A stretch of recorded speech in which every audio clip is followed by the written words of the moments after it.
करने की।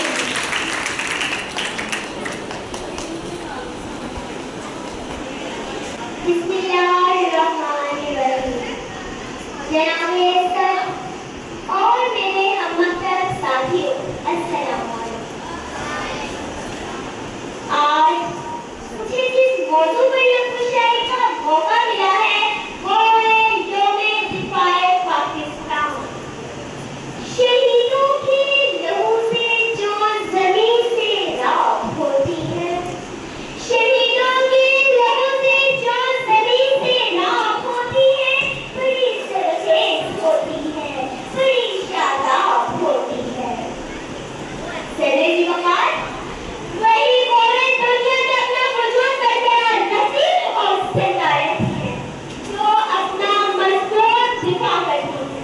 जी हाँ जनाब वाला, हमारे मुल्क पाकिस्तान की कौम ने थी 6 सितंबर 1965 की रात गए इनायत जंग और मुबर्रज़ करके ये साबित कर दिया कि वो दुश्मनों को मुंहतोड़ जवाब दे सकते हैं। 6 सितंबर 1965 की रात हमारे मुखालिफ मुल्क ने रात की तारीकी में पाकिस्तान पे हमला कर दिया, लेकिन सरहदों की मुहाफिज जाग रहे थे। ये वो दिन था जनाब वाला, जब एक दीगर ने शेर के पिंजरे में हाथ डालने की कोशिश की। दुश्मन ने फिर देखा था कि वो जिस मुल्क पर कब्जे के लिए जा रहा है, इस मुल्क की रियासत मदीना की तरह ला इलाहा इल्लल्लाह पर रहती है। चलिए जी वक़ार, फिर हम तारीख के राह पलट कर देखें तो हमें ऐसी लगातार मिसालें मिलती है जो ये साबित करती है कि पता लहू मांगती है, कि पता लहू मांगती है। शहादत है मतलूबो मकसूदे मोमिन, शहादत है मतलूबो मकसूदे मोमिन, ना माले गनीमत ना किस्मत की शादी।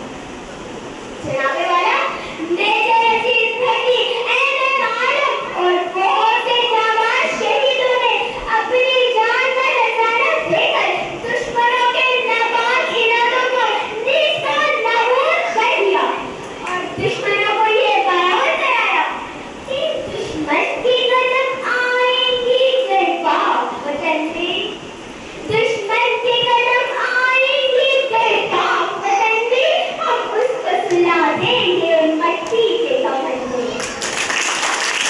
बन जाएंगे दुश्मन के लिए पहरे इलाही, बन जाएंगे दुश्मन के लिए पहरे इलाही, हम मिल्लत इस्लाम के जांबाज सिपाही।